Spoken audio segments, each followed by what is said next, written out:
very good morning to you and welcome back to Life and Style Inspiration Monday. I'm your host Mikali. We had books and blogs, and right now we're diving right into the everyday woman. You know how we do with the everyday woman, we talk about everything that is woman, everything that is womanhood, the beautiful things, the ugly things, the challenges, the most lovely of things right here on Everyday Woman. And today is no different. I have three amazing ladies with me. We're talking about a very sensitive topic, something that is normally hush-hush. Sometimes we're very inconsiderate as humans when you talk about this, not thinking about the other person, but we're going to tell you all about that in a short while after I introduce my beautiful ladies.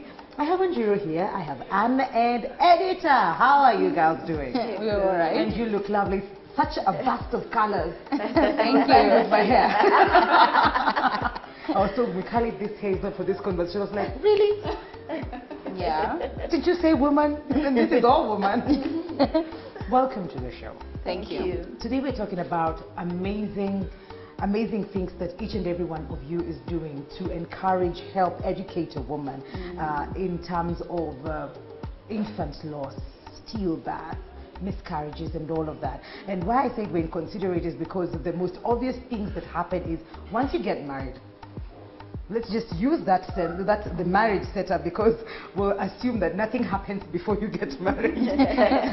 Once you get married, the question is, alafu watoto? Yeah. Ay, na mmekawia? Umetuweka Sana. Yeah. And if you're single and they know probably that you indulge in God knows what, then it will be like, alafu watoto? Wanakuja lini? Acha si mzee sasa. Yeah. Tulete tu. And we're here to talk about this because we don't know what each and every woman or that particular woman is going through or struggling with. That's true. And we're going to start with Edith. I'm happy to see you again. Did you finally quit?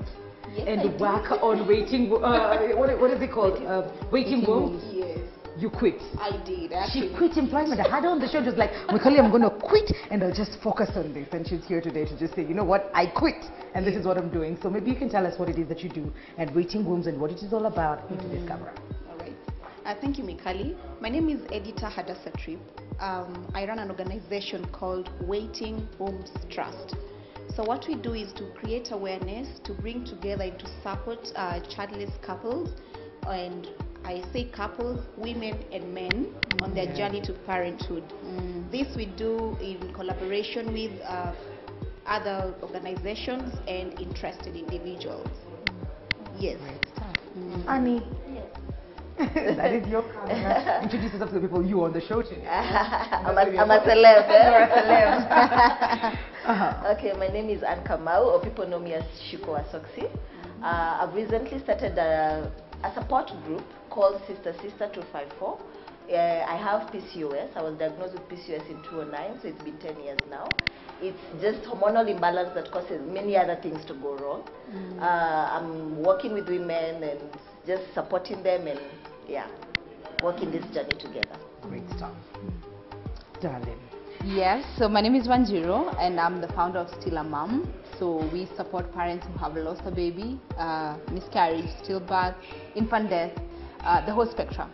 And started it when I lost our daughter in 2013 at about 20 weeks of pregnancy. And that's what I've been doing for the last 4 years. My goodness. Yeah. See, I love that our journeys start with us.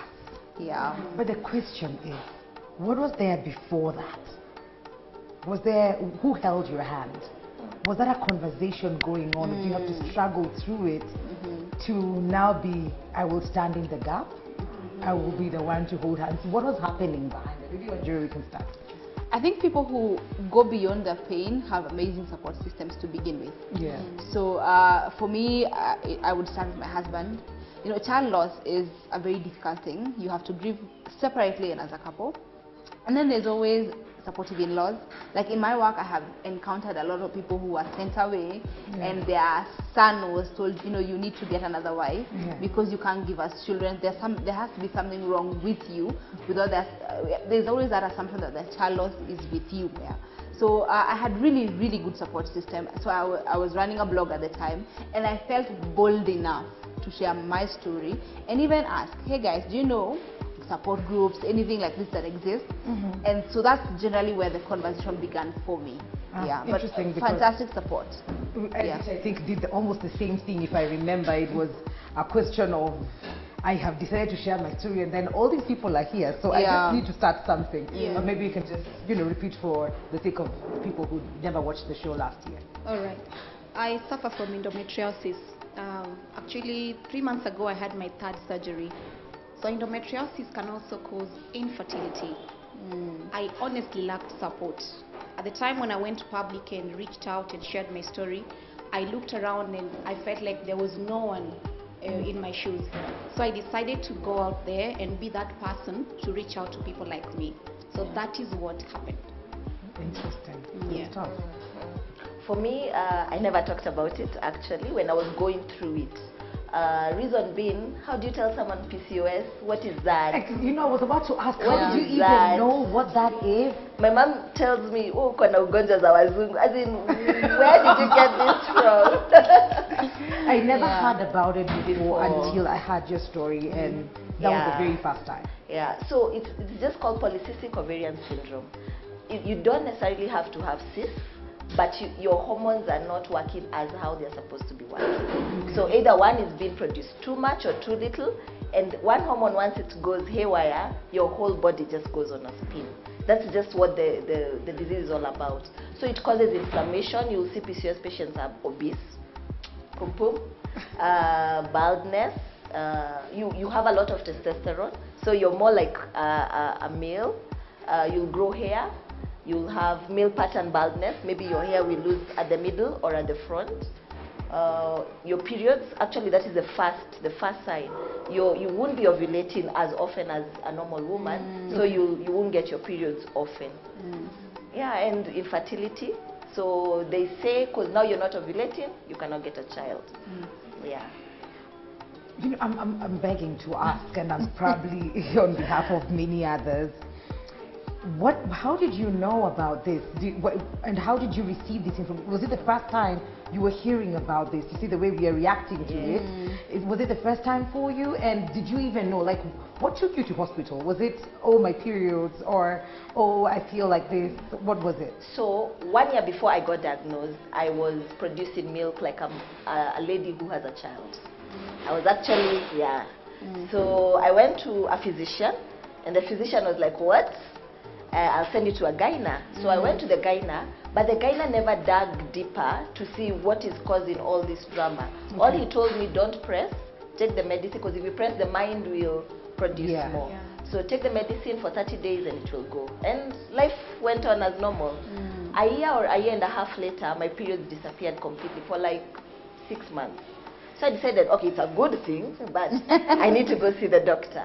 So I went to see the doctor, and I remember the first doctor that I saw told me, how old are you? I was 27 years old. He told me you might never have a child. My goodness. Yes. Wow. And I was put, most doctors will put you on family planning pills because they regulate, they make the flow. But what that does, it just masks, it doesn't address the core problem. Yeah. So I was put on family planning till now I got married. This was before? Yes, I was dating Soxy then actually. My goodness. Yeah. And editor, you said no. The support system wasn't there. Was it from within, or was it from the world, or where was this support system not coming from? From society. My husband has been supportive. Okay. So my immediate family, my husband, relatives, a few relatives were very supportive. Okay. But outside that, zero. Like work, church, there was no support, literally. Just insensitivity that was coming from there. Yeah. There's something that happens when you get into a situation where you have probably a situation where you're not getting a baby. Yeah. And it's almost obvious for everyone that it is you, the woman. Oh, don't even go there. Is it ever the men? Ever. But you see, sometimes we have situations, and I think we talked about it the last time. There's a situation where you'll find it's the man. Yeah. But then how do we have this conversation inclusive of the men? Let me tell you first of all, pregnancy, like in the work I've been doing for a while, every time I talk about what I do, there's always that person who say, "You ni mambo ya mama," you know. So we assume that generally pregnancy, like the up until the woman got pregnant, that's where the job of the man ended. Like, easy vitu zingine that follow pregnancy, delivery, waking up with the baby, breastfeeding, hizo vitu zote mambo ya wamama. Karibu ifike kwa fees, you know. But like everything else ni maneno ya wamama. Like it's not. That's why you will even encounter a woman delivered. Ako na karai peke yake kwa hospitali. She's discharging herself. I'm like, where is that guy? You know. So, but it's been known that those are women issues. No wonder we think even infertility or like any ailment, we never imagine that I'm a 50% and there's a 50% they are contributing, and our issues with we both have issues with our bodies. We go, both of us go get checked. We figure out, oh, the issue is here, then we fix it. So yeah, all if you're watching, this is not our mama thing, my goodness.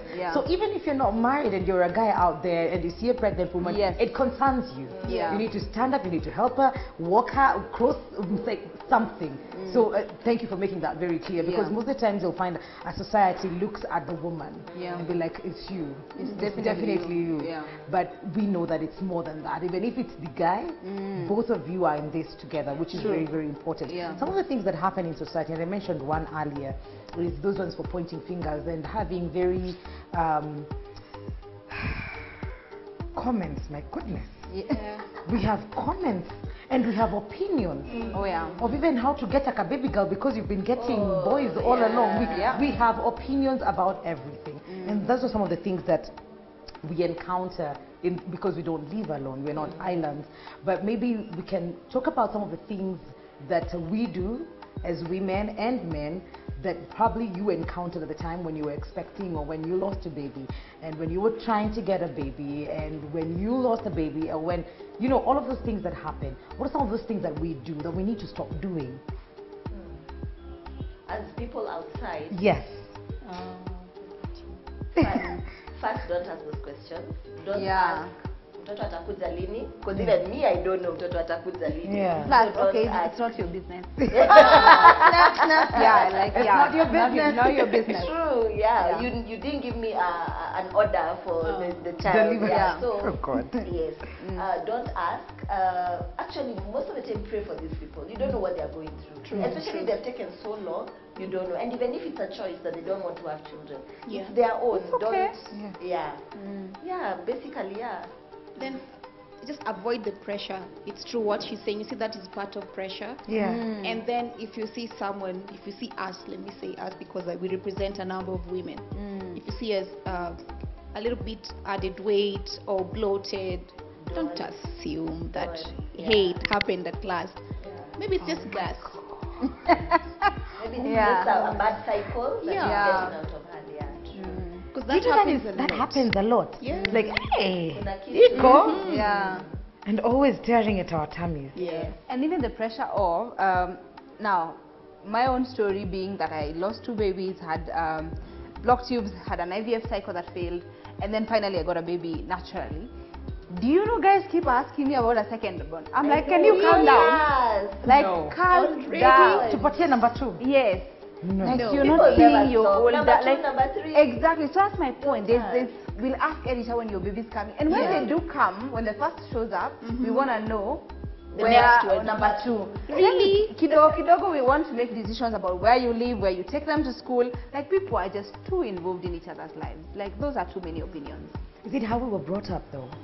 Could be. Could be. So just like, that was the conversation. You're a girl. Please learn how to wash dishes. You know how to wash dishes. You know how to sew. Good stuff. Now you're ready for marriage. And then you know what happens after that? Give us children. Like, it was a conversation that it was sort of like a taboo back then. And sometimes you give an example of how they'd be like, oh, you are talking mwingine aingie. And sometimes they won't tell you toka. So like, where to car? You read between the lines. It's really, really bad, by the way. It is. The society, for some reason, we equate motherhood to womanhood, and they are not related. By the way, they are not. From the day you're born and your gender is female, you are a woman. You're good. You're enough.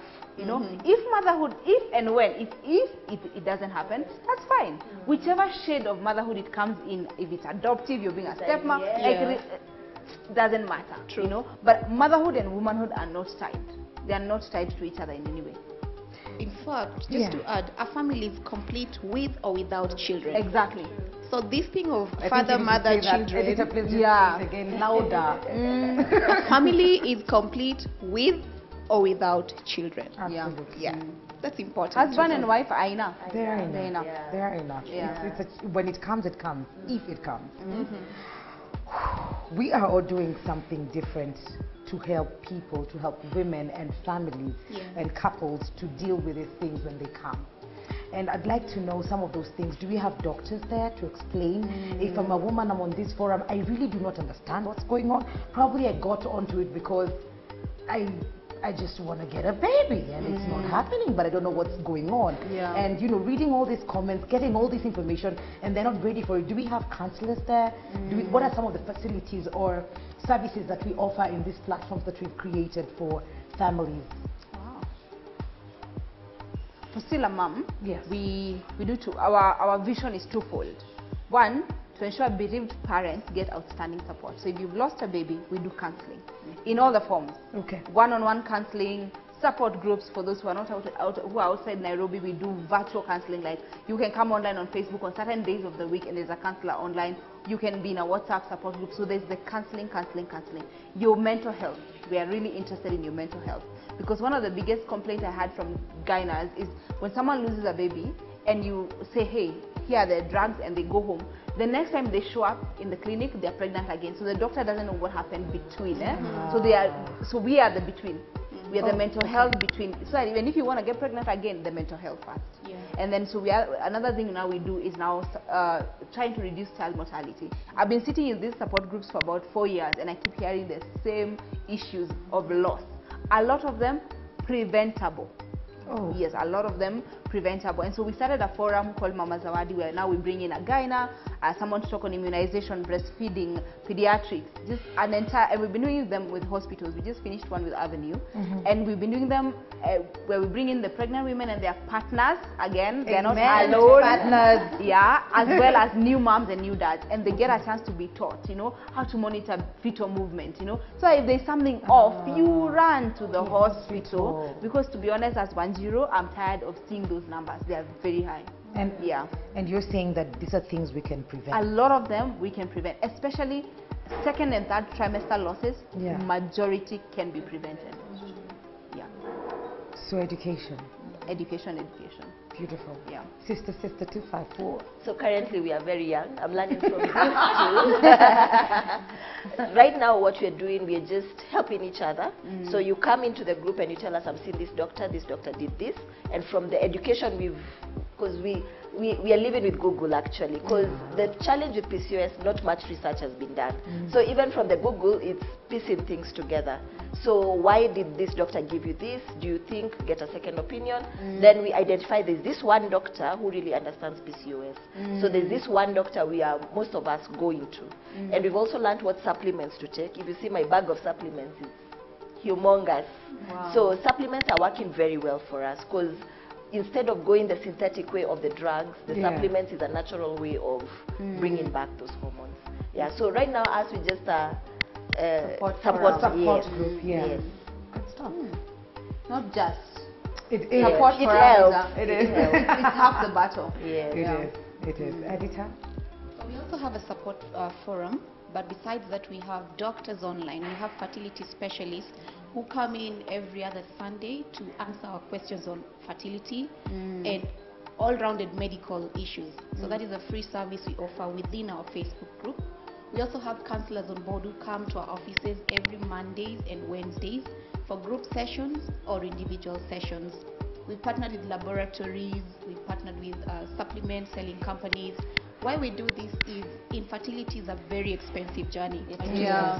Oh, yeah. It is. So we negotiate rates for our members. If we can save a shilling, that works for us. Then we also have physical meetings together, having fun. Just meet and laugh and go home, you know.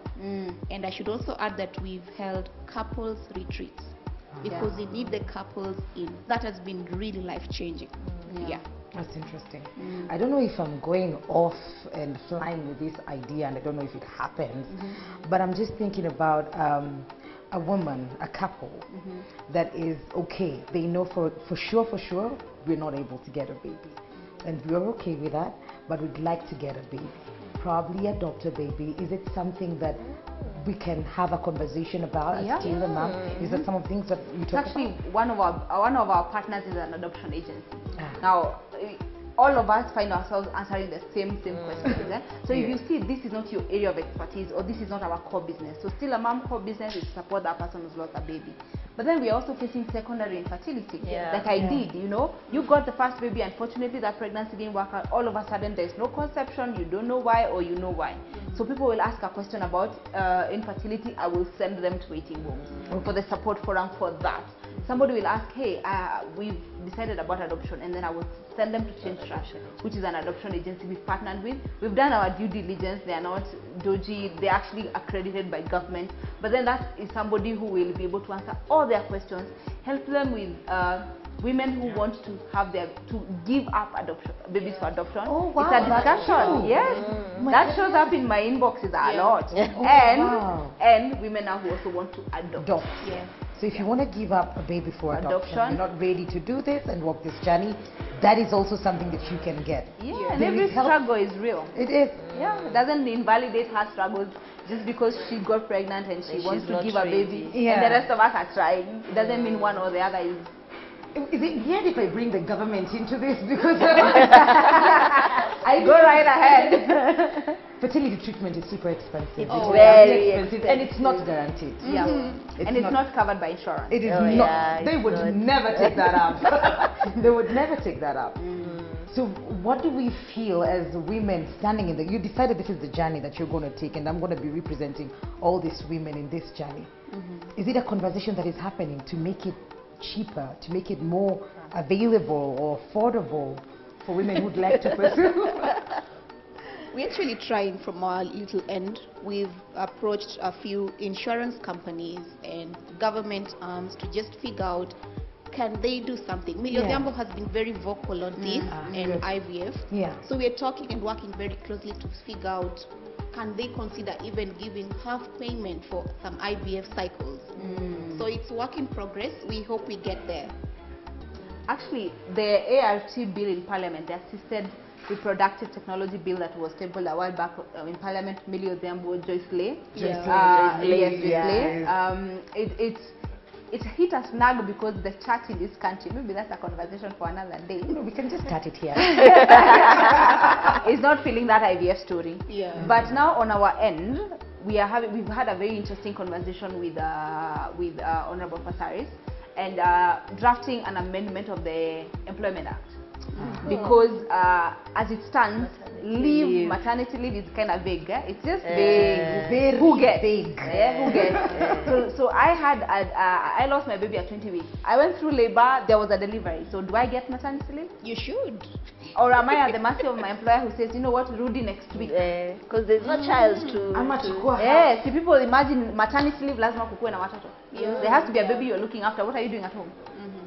So now that's a conversation we are having. My God, that's just like a spanner right there.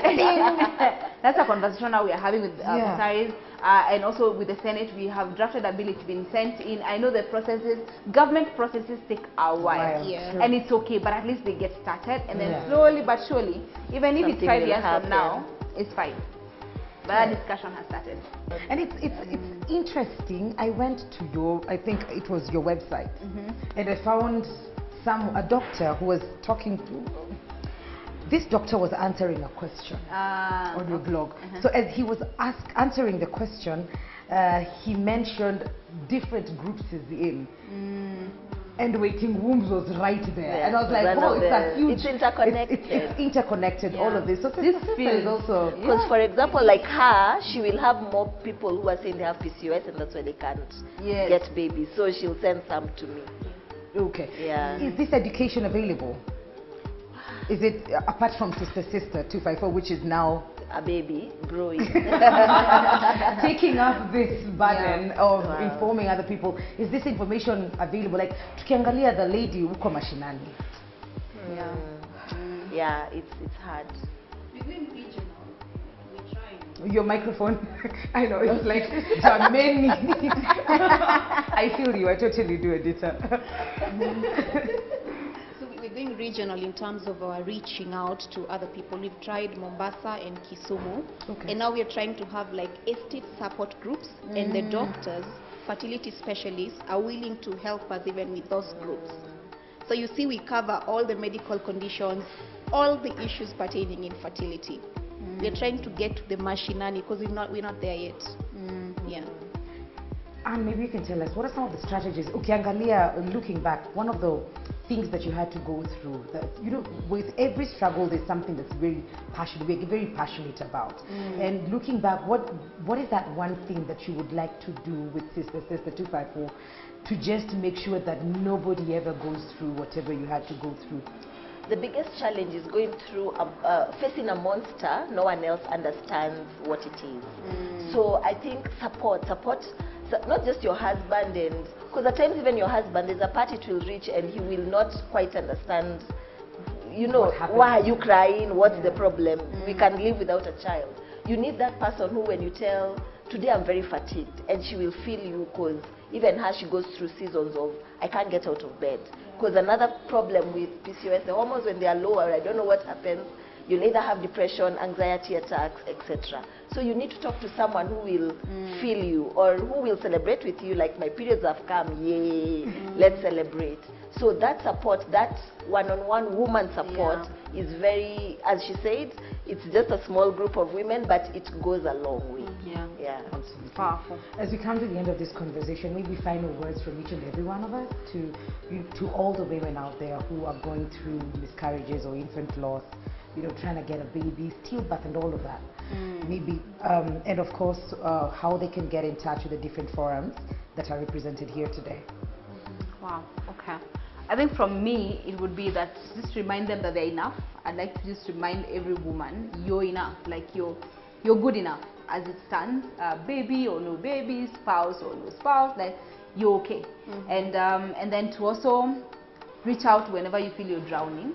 One of the biggest issues with child loss is that extreme grief, and it's breaking, and it makes you feel very dysfunctional. Like she was saying, that you can't leave bed, you're completely depressed, And so that idea of realizing, you know, I'm not alone, and if I feel I'm drowning, let me reach out.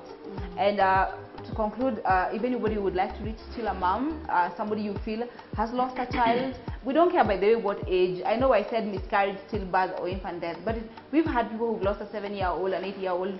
We have them because that's why we are here. Well, that's our job. So if you know somebody who's lost a baby, or you yourself has lost a child, just reach out to us. We are just Still a Mom on every social media platform.